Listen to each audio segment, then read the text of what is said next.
Muy bien, pues vamos a continuar con nuestra plática introductoria sobre la computación. Nada más recordar, sobre todo hacer hincapié en este concepto de que la computadora, más allá de ser una máquina, de ser una especie de abaco gigante, es una herramienta que incorpora reglas y ¿no? concebido directamente en el modelo, conforme von Neumann conforme von Neumann y el mismo Alan Turing lo idearon, ¿no? Es decir, en esta parte, en su papel y en su trabajo, pues, y en su disertación y la implementación de von Neumann, pues lo que hizo fue una máquina en la que podemos programar, bueno, puede actuar, leer y pensar y actuar sobre el entorno a través de una cabeza lectora en una banda, que es donde vamos a leer los datos y dejar el resultado. Y también la parte importante es que aquí adentro, esta cosa que llamamos reglas de transición, que es el paso entre estas cosas que vamos a llamar estados, pues son las reglas con las que vamos a estar operando, ¿no? Bien, eso es parte fundamental de lo que quisiera que quedara entendido, o de lo que quisiera que se llevaran con esta sesión, ¿no? Que la computadora, más allá de una máquina de escribir gigante o un abaco gigante, es un pequeño simulador que recibe reglas y las lee conforme nosotros le digamos. Bien. Veíamos que vamos a definir el concepto de autómata y ahorita vamos a abundar un poquito en él. Y el concepto de computar no está restringido a computadora digital, ¿no? La computadora bien puede ser humanos mismos. En este caso la computadora era hidráulica, tenía compartimentos con agua y el resultado era la combinación de los diferentes flujos. Voy a recalcar esta frase porque me parece fundamental para entender qué es la computación. Cuando le preguntan a von Neumann si de veras podían hacer bueno, si podían pensar o si hubiera algo que no pudiera hacer, ¿no? Debe haber algo que no puedan hacer. Entonces von Neumann pregunta, bueno, dime exactamente qué. Hay un trucazo ahí, ¿no? Dime exactamente qué es lo que no pueden hacer y yo te muestro una máquina que lo haga. Y eso exactamente es lo importante.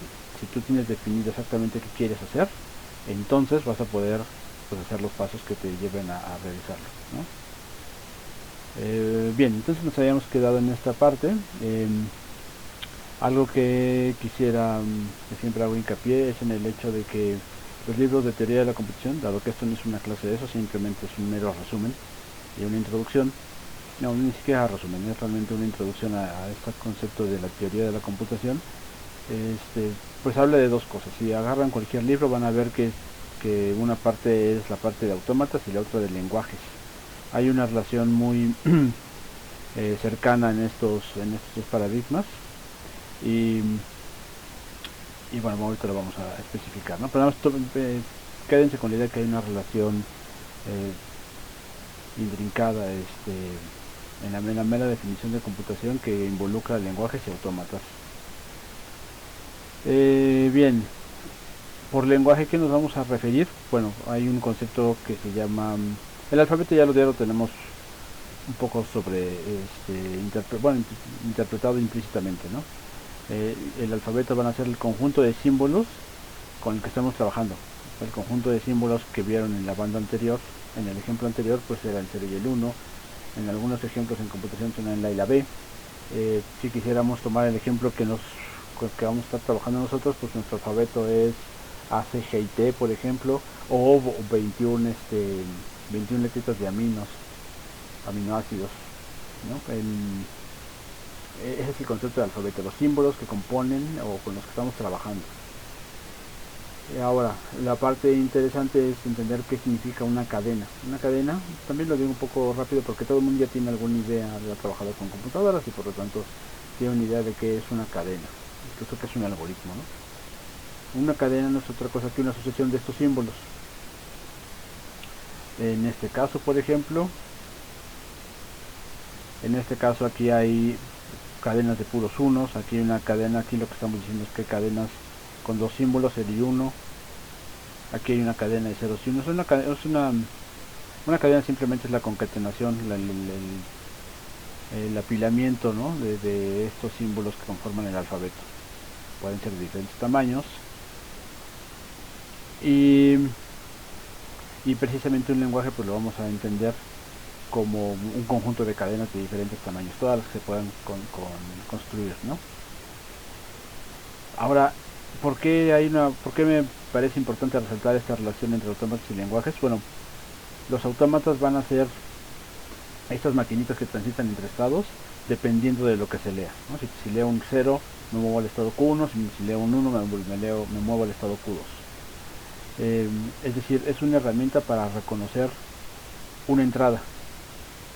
Ahorita vamos a ver cómo se reconoce y qué importancia puede tener, pero lo importante es que lo que hacen es reconocer cadenas. Así, tú entras a esta cadena y dime si este autómata lo reconoce o no.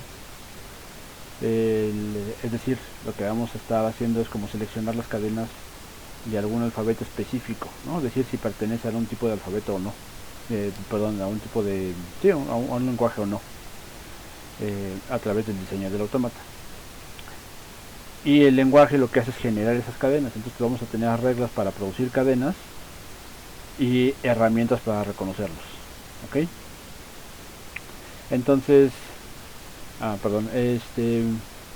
bueno, en dos partes, las gramáticas son tuplas, van a ser, con estas definiciones en matemáticas suelen ser rebuscadas, pero no, lo importante es que las acepten sin mayor, pues un poco sin mucha pelea, pues, ¿no? O sea, esto de qué significa que una gramática sea una tupla, como que no ha respondido nada, yo sé. El punto es que simplemente es una forma de decir, una gramática es una composición, un conjunto de cuatro cosas, entre las que tenemos algo que se van a llamar símbolos no terminales, símbolos terminales, reglas de producción, símbolos no terminales, ajá. El alfabeto, que son pues el tipo de símbolos que componen a los símbolos terminales y no terminales, pues, no, perdón, los terminales. Y algo importante van a ser las reglas de producción, cómo es que yo armo estas gramáticas. Y de los autómatas, pues bueno, hay varios, la verdad es que aquí simplemente hay los dos más básicos que se ven en la carrera, o también como en un ejemplo muy rápido de la teoría de la computación, pero vamos a poder hablar de autómatas, de varios tipos de autómatas, entre ellos están los deterministas y los no deterministas, y bueno, aún así hay varios dentro de los deterministas. Y la parte importante es que los autómatas, que son otro tipo de tupla, otro conjunto de símbolos que los componen el alfabeto,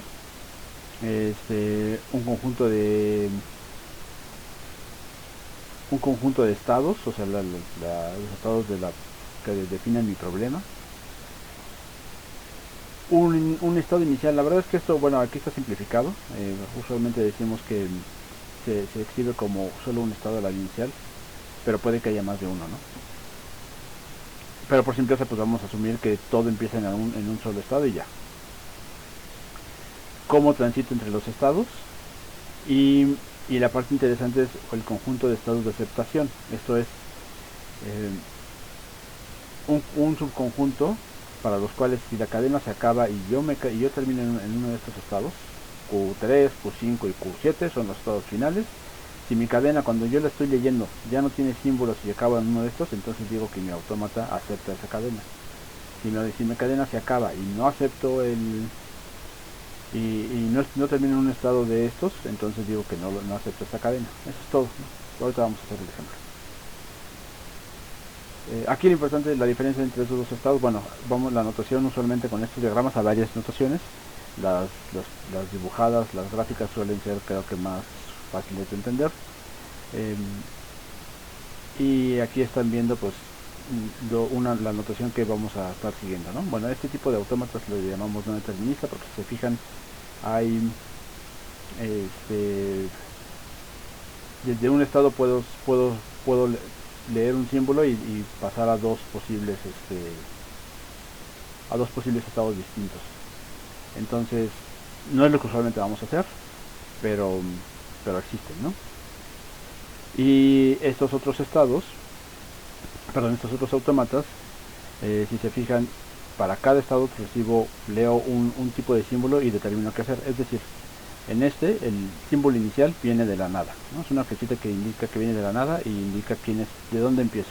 Entonces Q0 es A, el estado A. Si yo leo un 0 me quedo en el A, ¿no? Si estoy leyendo ceros me quedo en el A. Y si leo un 1, entonces en el momento que yo leo 1 me paso a B. Entonces vean cómo en este momento ya estoy en un estado, solo hay dos tipos, ¿no? Solo hay dos y particularmente dos tipos, pero lo importante es que este B tiene un doble circulito. Eso quiere decir que es uno de los estados finales. Y aquí lo que sucede es que si yo leo un 1, vengo de leer ceros y si leo un 1 me puedo quedar aquí. Si leo otros conjuntos de ceros me puedo quedar acá, pero si leo otro 1 me tengo que regresar a la. Es decir, una forma de cómo podríamos decir qué es lo que acepta este autómata, pues acepta cadenas que tienen un número impar de unos, ¿sí? O sea, pues, bueno, incluso empaquetados entre ceros, ¿no? O sea, aquí leo muchos ceros, un 1 y un 0. Ahorita incluso podemos hacer este ejemplo en clase.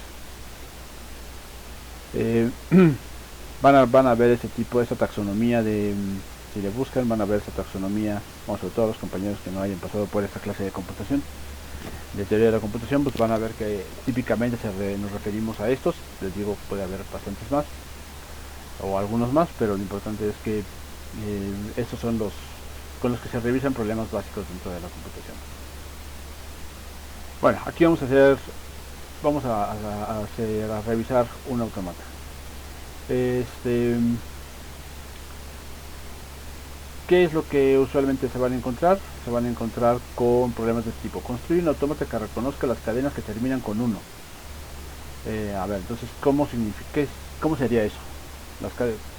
Considerando que el alfabeto es 0, 1, ¿no? Entonces, ¿cómo le puedo hacer?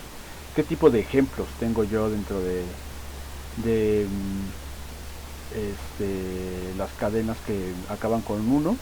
Pues 0, 1, con un solo 1, con unos intermedios y un 1 al final, con un chorro de unos seguidos, alternados. Algunas que no deberían acabar aquí son 0, 0, 0, 1, 0, ¿no? Esa cadena no debería ser aceptada. Puros ceros no debería ser aceptada. En fin, ya tienen idea. ¿Y qué es esto de los estados? Porque he estado hablando mucho de los estados. Es un aspecto importante, incluso es importante para el planteamiento de algoritmos y de otras herramientas de la matemática. De las matemáticas, perdón. ¿Cuántos estados requiero en este caso? Bueno, puede que imaginen más. Está difícil, pues, pero va a haber dos tipos de estados, ¿no? En este caso el problema lo voy a reducir a un autómata que tiene dos estados, donde yo estoy leyendo ceros, y ese va a ser el estado Q, y el estado S donde yo lea un 1. Es decir, aquí si yo leo un 1 me voy a quedar en este estado, ¿vale? Bueno, esta es otra notación que prefiero revisarla con ustedes en clase, en la sesión de dudas. Por lo pronto me voy a referir simplemente a la notación gráfica, ¿no? La de los circulitos. Creo que se me movieron esas diapositivas. Entonces, ¿qué es lo que tengo que hacer? Lo que debo hacer ahora es, ya que planteé mi número de estados, tengo que trazar cómo me muevo entre ellos. Entonces, mientras esté leyendo un 0, me quedo aquí. O sea, leo un 0, leo dos ceros, leo tres ceros, y si leo un 1 me paso para acá. El único problema es que esto solo reconoce un chorro de ceros y un 1. No reconocería si hay más de un 1, ¿no? Que también quiero reconocerlo.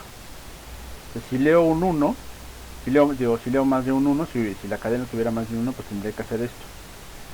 Al autómata que ya tenía esta flecha recurrente en el estado Q con ceros, y un 1 que me pasaba S, tengo que poner otra recurrente en S para que lea la cantidad que falte de unos. Hasta ahí muy bien.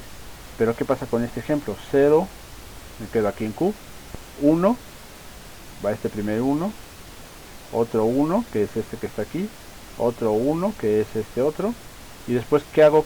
Si, o sea, esta cadena termina en 1, ¿no? Sin embargo, no hay forma de decir que este automata lo acepta porque ahora viene un 0 y yo no sé qué hacer cuando yo recibo un 0. ¿Y qué debería hacer? Pues tener una arista, una flecha, una transición que me lleve de S a Q, porque estoy otra vez en la lectura de ceros. Ahora sí, ahí está mi estado ahí está mi autómata que termina con unos. ¿Ok? Y ahora vamos a revisar rapidísimo un ejemplo de una gramática. Es decir, una gramática ya la tenemos, ya hemos hablado de gramáticas antes, ¿no? Las gramáticas nos la presentan en la escuela, con el español, con el inglés, con otro idioma, cualquier otro idioma. Nos dicen, si quieres formar frases para expresar ideas, tienes que hacer esto. Tienes que agarrar un sujeto sobre el cual va a recaer la parte interesante, lo que se está describiendo, y un verbo, ¿no? Esencialmente podríamos tener un lenguaje muy reducido con eso. Pero afortunadamente el lenguaje es mucho más complicado que esta expresión tan arcaica o tan computacional. Entonces no solo vamos a tener sujetos y predicados, o bueno, sujetos y verbos, perdón, sino lo podemos dividir en sujeto y predicado, y el sujeto puede tener artículos y un objeto directo, y el predicado un verbo, puede haber adverbios, adjetivos, en fin, hay una riqueza bastante más extensa que simplemente decir cosas y verbos, ¿no? Bien, aquí es un poco un ejemplo muy trivial y reducido de esto que les estoy comentando. Mi gramática va a ser esta, ¿no? NT, sigma y P. Es decir, yo tengo que dar los elementos que conforman esta gramática. Como símbolos no terminales voy a tener a S, P, A, O, D y M. Entonces si lo empiezan a buscar, podrán ver que S va a corresponder a sujeto, a P a predicado, a creo que era así, A eran los artículos, O objeto directo, B verbo y M modificador. O sea, en abstracto así podemos decir que son los elementos que forman una frase, y de ahí quiero que vean por qué se llaman no terminales, porque nadie va a decir artículo, sujeto, verbo, adverbio, es decir, eso no tiene ningún sentido, ¿no? Es una estructura genérica. Tiene sentido cuando sustituimos a los símbolos no terminales por sus formas específicas, y eso es esto. La parte T de la gramática, que son los símbolos terminales, son estos algunos, no puse todos pues porque ya no cabía, pero esencialmente pues pueden ver que son palabras que ya pegadas van a formar una oración. Y las reglas de producción pues son estas. ¿Qué significa esto? Que el símbolo inicial, bueno, aquí hay varias notaciones, pero yo elegí I para decir, o puede ser O, la verdad es que no hay una convención específica para decir con cuál empiezan, solo deben ser claros en cómo las estructuran en su descripción. Entonces el símbolo inicial es S y P, ¿no? Como que una oración se forma por sujeto y predicado. El sujeto por adjetivo y objeto directo, y el predicado por verbo y modificador, ¿no? Después, cuando ya tengas esto, si se fijan, es una frase bastante boba, ¿no? Una estructura bastante boba, ¿no? Muy lineal. Pero lo importante es, ahorita se los muestro, ¿no? Es un ejemplo, y vean cómo el A ya lo vamos a sustituir por... eso sí, esto no va a acabar hasta que yo termine de sustituir los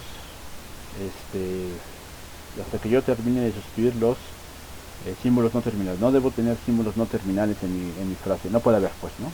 Hasta el nombre lo dice. Entonces cuando ya tengas A, pues lo puedes sustituir por esto: el, la, los y las. D por niño, niña, águilas o niñas.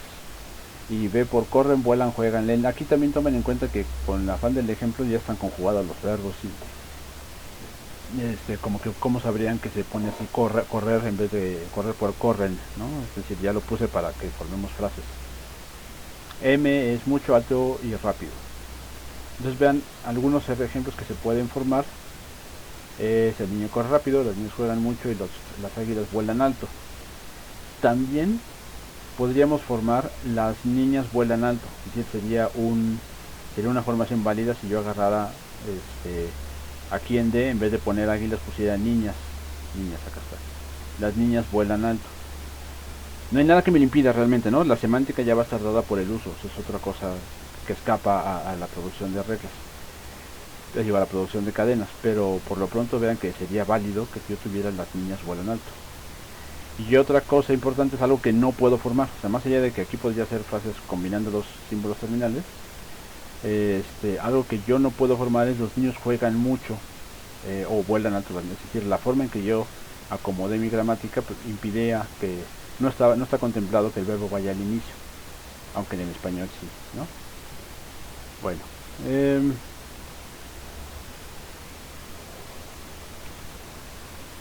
por lo pronto, este va a ser otro ejemplo. Tómate que reconoces que empiezan con. Este va a ser otro ejemplo que quisiera revisar directamente con ustedes debido a que lo quiero incorporar. Es el ejemplo, ya son ejemplos que quiero incorporar para extender la notación la notación necesaria para hablar de cadenas y de patrones dentro de las cadenas. Así que pues por lo pronto esto va a ser todo y nos vemos pronto.